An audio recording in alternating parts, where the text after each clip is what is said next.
So I've been paying attention this week.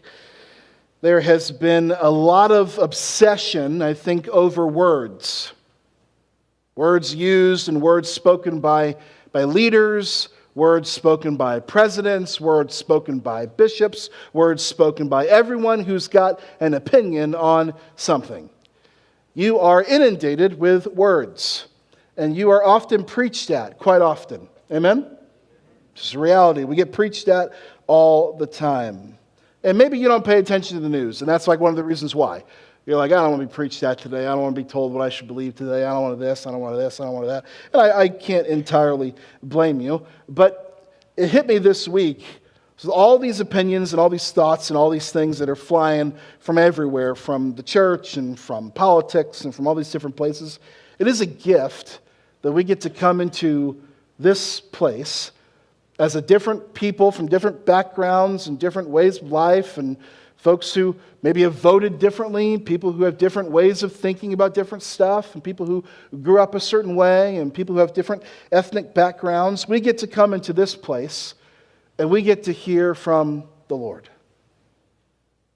We get to hear from the Alpha and the Omega, the creator of the universe, the one to whom created words themselves and the mouths to which they are spoken from.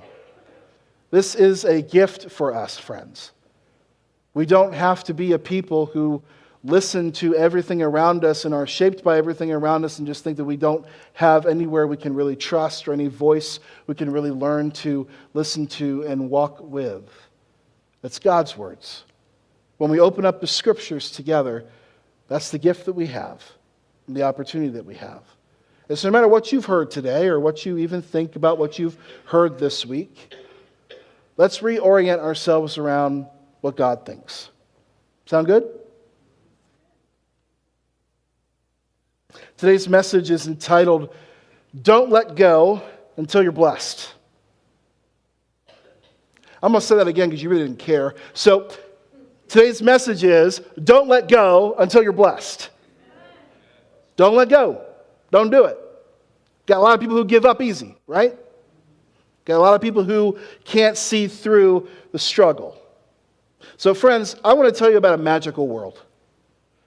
A very special place where it's mostly sunny, unless it's like downpouring rain. I want to tell you about a place where family dreams come true and people get to go on vacation and have a great time until they look down and they realize they've maxed out their credit cards. I want to tell you about a place where you can go and you can get food from different backgrounds around the world and different magical worlds you've seen on TV or in movies, even if that food is, like $30 for a burger. This magical place comes from a land that I came to you from. It's called Disney World. Disney World is a wonderful, magical land. It is fantastic. And it is fantastically expensive as well. But Disney is an amazing place, and the rides you can go on are epic, and it is fantastic. But one of the things you learn very early on, especially for those of you who have visited Disney or taken your family there, one of the things you have to be able to do is you have to wrap your mind around the lines you're going to have to wait through. Okay? So what I really am looking for is an SNL sketch or something that shows what it's really like to go to Disney.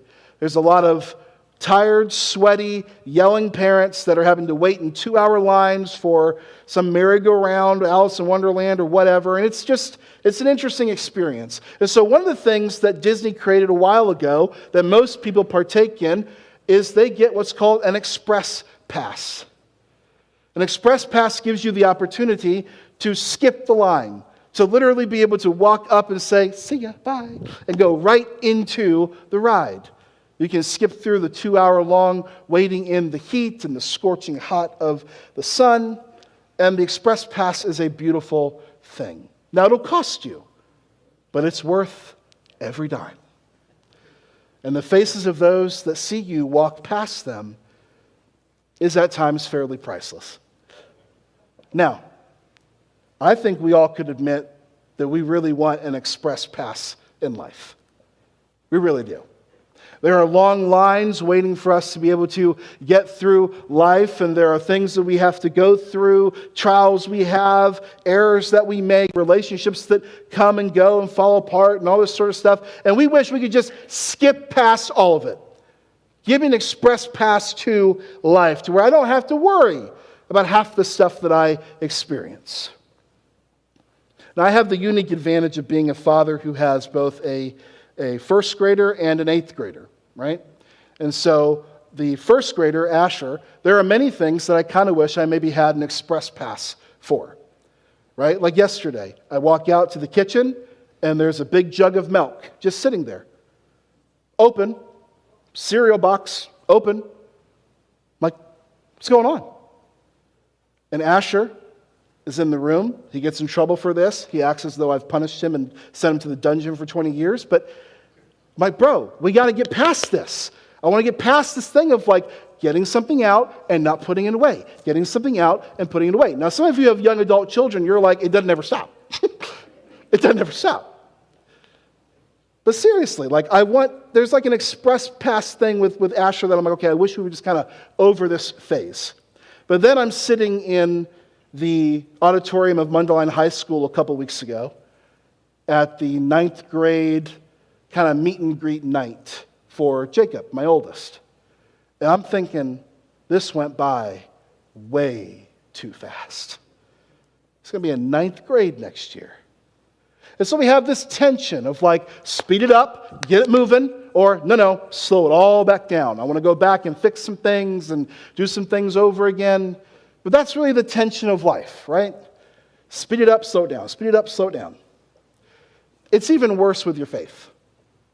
It's worse with your faith because honestly, we all want to be somewhere a lot quicker than we actually are with our faith. We think, I should be over this particular issue by now. I want to be able to get through this phase of my walking with Christ now. I want to be able to understand how to pray better now. I want to be able to do this better now. I want to be able to do this. And we all find ourselves in some way, shape, or form in our walk with Christ wanting to be further down the road. We want to take an express pass when it comes to our faith. And yet, we can't do that. We have to live with aspects of the struggle. I spent time with folks, and maybe you know folks too throughout the years who they became a Christian, and then they felt as though they were tricked. Like, I thought being a Christian was going to make everything better. I thought things were going to get easier. I thought things were going to be smoother. When in actuality, the minute I became a Christian, like pretty soon after that, things actually got way, way harder. I actually had a conversation with somebody who had been a part of, him and his family had been a part of the church they had been attending for like 10, 12 years or so, a really long time. And had dinner with him one night, and he was leaving the church. And I asked why. And so basically, I'm the one who got my family to church. I got them there. I made sure the kids got to church for the first time in their lives, and we've been there for 10 or 12 years. I've been involved. I've been doing all this stuff. It's been okay, but like all my kids now are not following the Lord. They've all walked away from the faith. My life and my marriage isn't really any better per se. In fact, things have always been hard for us, and things have been hard for my kids. We've experienced loss, and I just don't understand the point. So I'm done. And that conversation was hard. It was difficult. But friends, today I want to help us live with that struggle and not avoid it. And not give up because there are things that happen in your life that are not just difficult, but they seem as though your faith isn't working, right? Maybe you've thought that before. Like, what I'm doing is not working. And we've experienced this in life, right? If your car stops in the middle of the road, it's not working. Like, we get it. Right? Or if your body starts to fail you, you're like, things are not working. Like, I'm eating chips and I'm not losing weight. I don't understand. It's not working. Faith really, though, isn't like that. Faith can feel like that. Like, oh, if something's not happening the way I want it to, or I'm going through things that are difficult or whatever, it's not working. Faith doesn't actually work like that at all. In fact, it might be the struggle that you're in and the things that you're going through, it's not a sign that the faith and your faith isn't working, but that it's actually working quite well. And so that's the spot that I think we find ourselves in tension with many times that I want us to be able to dive into today. So let's turn to the good book and look at this strange but amazing story. We're concluding our time today in the book of Genesis, and there's a lot of different stories we could have looked at. So next week we'll start with Exodus. There's a lot of different stories we could have looked at. We could look at Abraham, right, and his call to leave everything he knew and to become the father of what would be the Hebrew nation, eventually the nation of Israel. But he was called away to be this light to the nations, to be blessed, to be a blessing. We could have looked at that story. We could have looked at the story of him and his wife Sarah, who struggled to even have kids still. In the midst of their struggle of not being able to have kids, they tried to rush the process of getting this family and nation going. So they used her servant girl Hagar, which caused a whole lot of other issues. Don't try to outrun God's time, right? It's just a really bad idea. So things went down there of that family that was just a little bit of a mess. Or we could have also looked at Abraham when he finally did have the son of his own, Isaac. He was then called pretty soon after that to sacrifice Isaac as his one and only son, to sacrifice him to the Lord, to show his faith and obedience to God. And right when he's about to bring the knife down to kill Isaac as an offering to the Lord, he had faith and God stepped in and said, "No, put the knife away. You've been faithful and obedient," and God provided the sacrifice.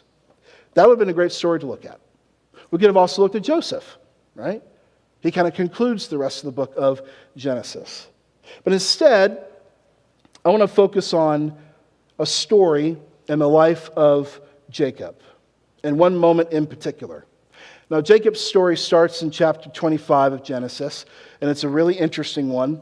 He's born as a twin, and I don't know if you have anybody who's ever had twins. I know Christina's had twins. I love this story because of how brutal it is. Right? So Jacob is born, but he's the younger brother of an older brother named Esau. So they're twins to be born, but he's the younger twin. And as Esau is coming out during the pregnancy, Jacob grabs the heel of Esau, which I'm sure Rebekah, his mother, loved every minute of.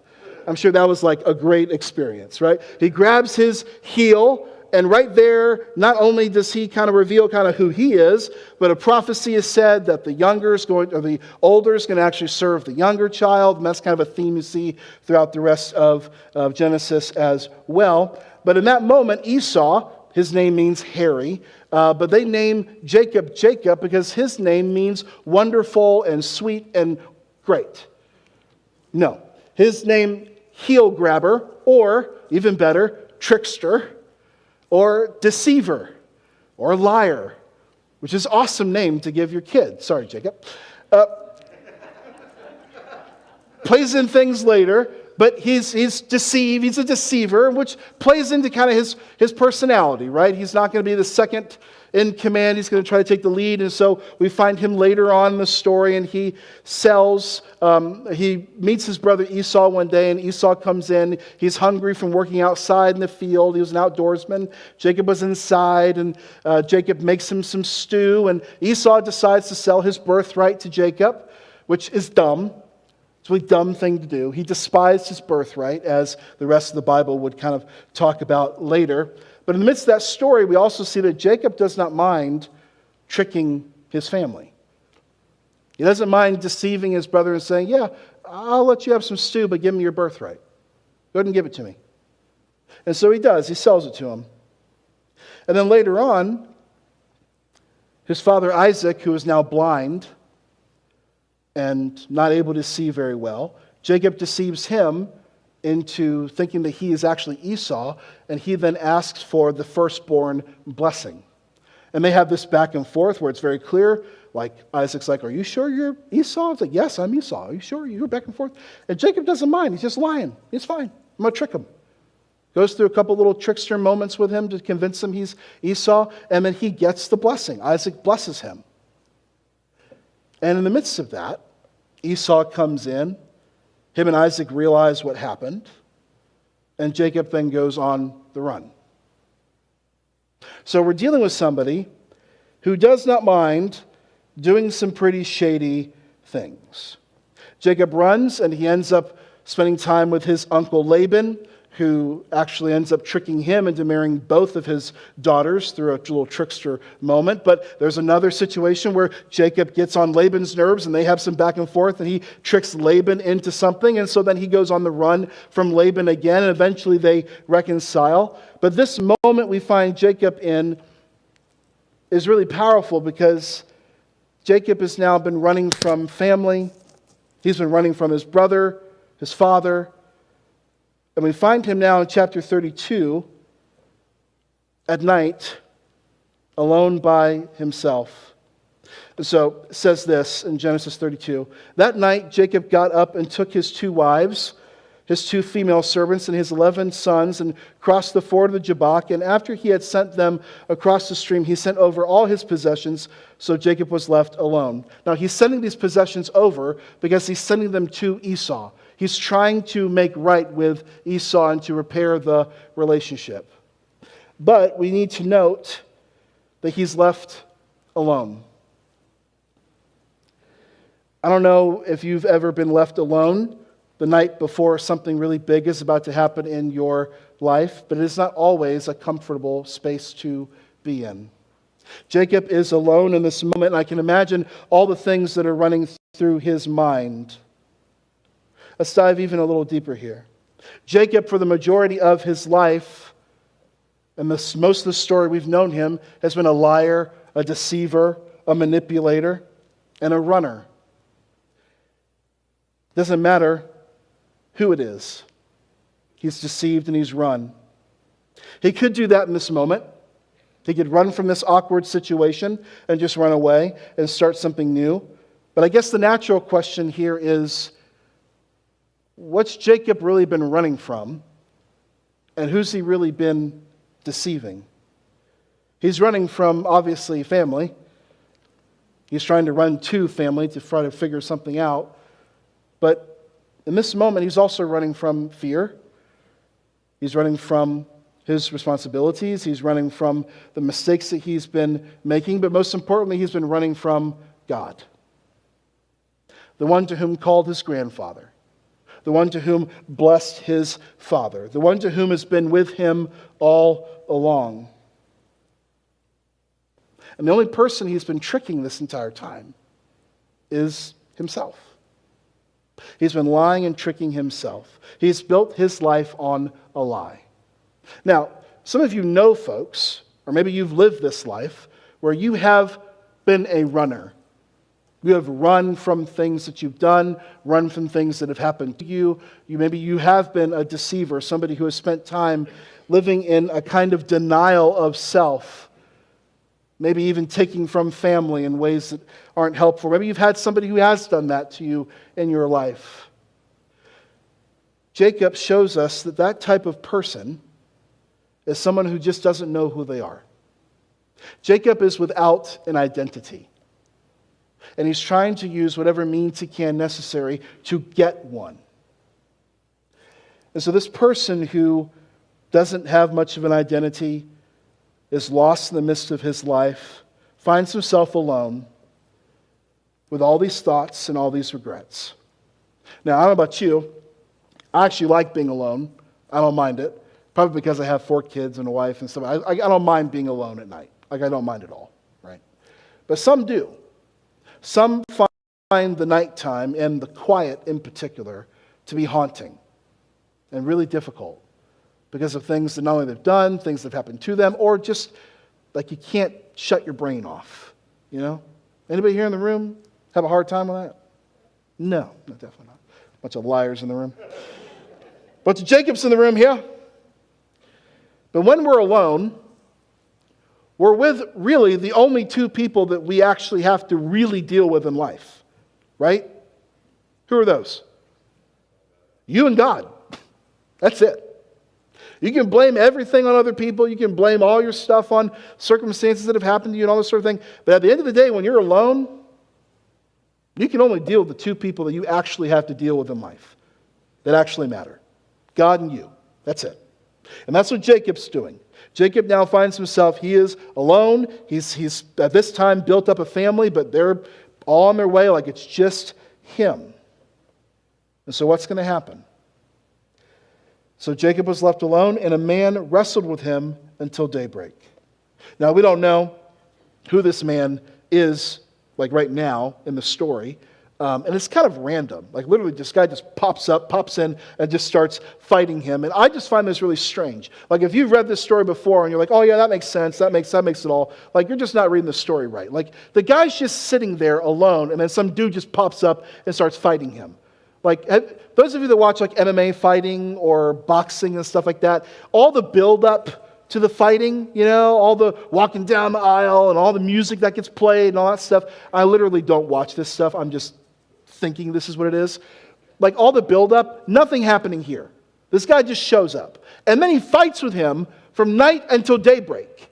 Most of the fights, and I literally had to call Tom Weitzel because I have no idea how long fights last. I was like, how long is a normal fight? He's like, nothing. It's like under 30 minutes. I'm like, yeah, like under 30 minutes. Okay, cool. Like fights don't last that long. There's a lot of build-up, and then the fight the actual time for it, it's not that long. This fight went on and on and on and on. These dudes are exhausted. Like if I were Jacob, I would have been like, 20 minutes in, I'm done. Like we're out. I don't know who you are, but I'm done. But instead, they keep going on. They fight for what seems like hours. And then the man saw that he could not overpower him, and so he touched the socket of Jacob's hip so that his hip was wrenched as he wrestled with the man. Who's this guy? Seriously. They're fighting, they're wrestling, and all he's got to do is boop. It's ridiculous. Knocks his whole hip out, wrenches it. Who's this person? But Jacob keeps going. Jacob's not going to give up. He keeps fighting through the pain and through the injury. Then the man says, let me go, for it's daybreak. But Jacob replied, I will not let you go unless you bless me. This guy, like, he's ridiculous.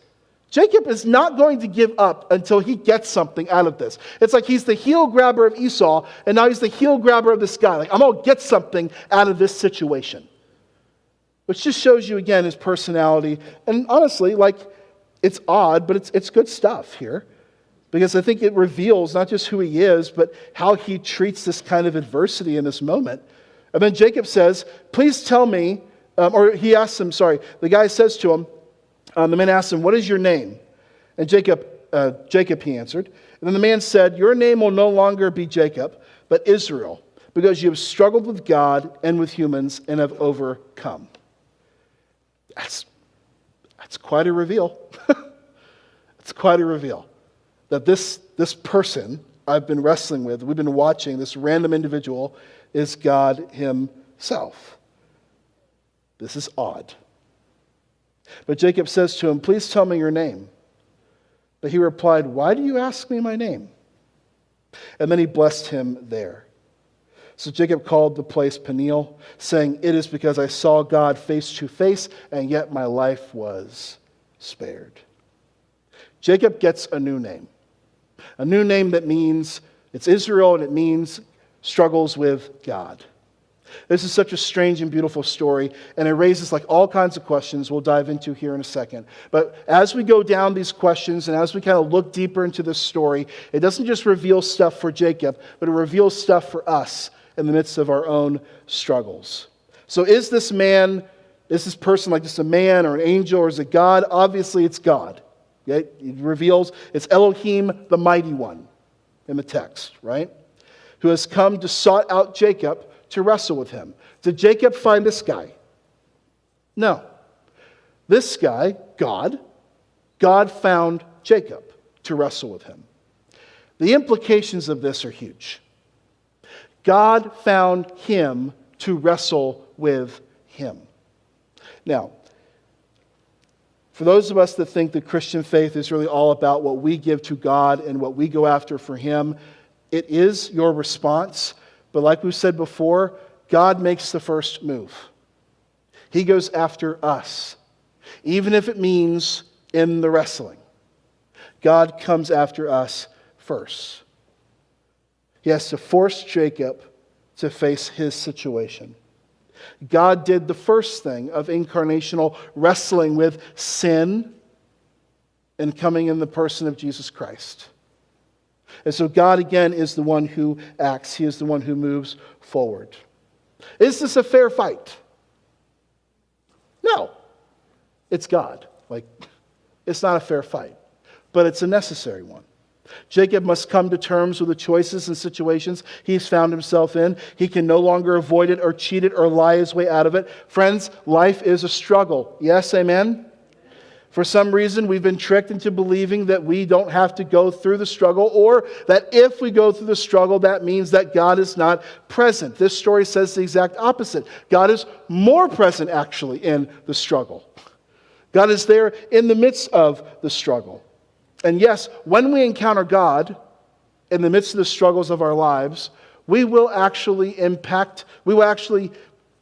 encounter Him in such a way where, like Jacob, we could actually get injured.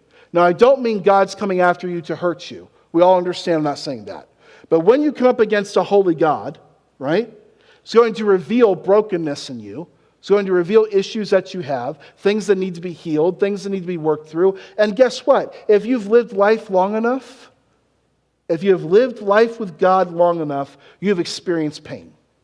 You have experienced loss. You have experienced sacrifice. You have experienced a call that calls you out from your life and into another one that is not easy. I've never met a mature Christian that is bruise-free in their faith. Never met one. I've met lots of Christians who act like they don't have any bruises in their faith from their having a relationship with God and living for Him. And let me tell you something. Their life is not one I want to live. The best stories of your faith, the best stories of the things you've had to come through are because you have actually had encounters with God and you had encounters with life itself and you have some scars. Faith scars are the best. They are what really produce the life of a testimony that you want to have. And so in this story, we have to come to the realization that yes, if you are walking close with God, you're going to encounter some scars. You're going to wrestle. This is also one of the things, the realities we have to realize, because we're sinners and we make mistakes and sometimes when we make mistakes, we're just in active rebellion, right? We don't dance with God all the time. We fight with Him. There are things that God at certain times in my life where God had called me to do something or was convicting me on something, and I was just fighting Him and fighting Him and fighting Him and fighting Him. Walked away with some bruises and some scars. But I learned a lot about myself and about who He is. In fact, if you don't have scars from walking closely with God, you're probably not walking close enough. So, just food for thought. But when Jacob won't let go until he's blessed, I think there's something really key here for us to notice. Because again, we live in a time where we want to be able to give up at times. We want the express pass to faith. We want to be able to not go through this loss, not go through this pain, not go through walking away from this thing that God's calling me to walk away from. And we want to be able to walk away from all that and not have to worry about it. So why does in this moment, though, God ask Jacob for his name? He's God. He knows his name. He knows Jacob's name. Why is he asking for his name? It's one of those other strange Genesis stories where it's like, why is God asking questions when He should already know stuff? Like, what's going on here? He asks him for his name because he needs Jacob to be able to confess and admit who he is and the identity he's tried to live so that God can give him a new identity. He asks him for his name because Jacob means deceiver, liar, heel grabber. And God says, not anymore. Your name now is going to be Israel. Struggling not just with who you are, but you're struggling with God. He gives him a new name. In the wrestling, it's in the wrestling that we find the true blessing. And the blessing is growing in our identity in God. Friends, I know there are things you're going through. There's things I'm going through. I just want to give it up. I just want to be done with it. I want certain issues and battles and things that we walk through to be over and done and not have to go through certain issues and things, but we can't walk away from those things. It's in the midst of the struggles and the doubts and the questions and those issues and those problems in your life where God actually is most present and where your growth is most able to take root. In the end, you want to be able to, like Jacob, say, I saw God face to face. I didn't just, remember that story in Job, where Job, he loses everything, loses all his stuff, his possessions, his family, his health, all of it. And by the end of the book, we're wondering, like, what is all this for, right? At the end of the book, Job says this. After he's lost everything, he says, I had only heard about you before. I had only heard about you, God. But now I have seen you with my own eyes. Suffering and struggle actually reveal God's closeness. And we can actually see Him through it. You do not want to have a faith where it's just like you're just living off of things you've heard about God, right? Or somebody else's experience with God's goodness. You want that for yourself, yes? You ain't going to get it without the struggle. It will not happen. This is one of the things we have to have conversations with young people about all the time. You will never experience the true goodness and reality of who God is without going through the struggle. Won't happen. You can sing as many songs as you want, listen to as many children's stories as you want, but until you understand what it's like to wrestle and have some doubts and questions and go through pain and suffering, you're never really going to be able to see who God really is in your life. So, we don't avoid the hard questions or the mysteries or the pains. We wrestle with them. The other night, this app popped up on my phone. I don't know the name of the app, but it's this really bubbly, happy girl kind of doing a selfie and going like this, you know. I'm already judging the app, so just work with it. I'm sorry. But she's very bubbly and happy and cute and all this stuff. And she goes, I didn't realize there was this app out there for all I need to do is type in a question and it'll be an AI chat and it'll tap back to me something I'm struggling with. It'll give me a Bible verse and it'll talk to me about my faith and help me through all these things I'm going through. And I had no idea this even existed. Until I went to my church. My church had the app, and we were all on there. We're all individually asking questions to it, and trying to decide what we're going to do. Because I type in my struggle, and it gives me Bible verses and helps me walk through all this stuff. And it's how I deal with my problems. That's dumb. That's dumb. How stupid is that? An AI chat that's going to help me through my problems. Seriously. No.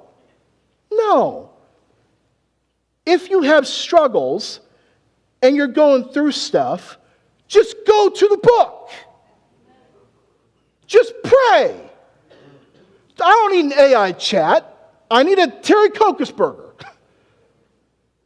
I don't need an AI chat. I need somebody who's willing to walk alongside me. I need the Word of God. I need to struggle. There are some of you who have been reading the Bible for like 50 years, and you've got questions still. Good.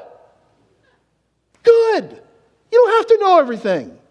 You don't have to have all your questions answered. That's called faith. The minute we start thinking that all this is going to be solved and I have to have it all figured out right here, right now, it's the minute you've lost it. You've lost it. Faith has walked in and walked right out the door. Deal with the struggle. There are some of you who have prayers that have not been answered for you for decades. Okay. Keep praying. Maybe even change the prayer. We need to be okay with struggle. We need to be okay with the long nights of praying that God will remove this thing, praying that God will reveal His identity in a certain kind of way. We need that in our life. We don't need to try to avoid it. So, with Jacob, he shows us the reality, which is we need to be in the struggle. And we will experience blessing in the midst of that struggle. Christ himself revealed the same thing, right? Easy answers were not Jesus' way at all. You ask him a question, he's going to shoot back a question, right? He's a person who knows how to just keep pushing and pushing and pushing. His endurance, his hope, he pushed right to the doubts and the questions he had. He felt abandoned by God on the cross itself because he was pushing towards the blessing of the resurrection. And so today we get to take communion. And that's an opportunity for all of us in the room to recognize that there is one who has wrestled on your behalf. There is one who has said, I will take on all of this for you. But we still wrestle with him too. We still walk with him in the midst of our lives and the questions that we have. I want to read these words to you as we enter into this time of communion. From 1 Corinthians 11. For I pass on to you what I have received from the Lord himself. On the night that he was betrayed, the Lord Jesus took some bread and gave thanks to God for it. Then he broke it into pieces and said, This is my body, which is given for you. Do this in remembrance of me. In the same way, he took the cup of wine after supper, saying, This is the cup of the new covenant between God and his people, an agreement confirmed with blood. This is in remembrance of me as often as you drink it. For every time you eat this bread and drink this cup, you are announcing the Lord's death until he comes again. So anyone who eats this bread or drinks this cup of the Lord unworthily is guilty of sinning against the body and the blood of the Lord. That is why you should examine yourself, wrestle with yourself and what God is doing in your life before eating the bread and drinking the cup.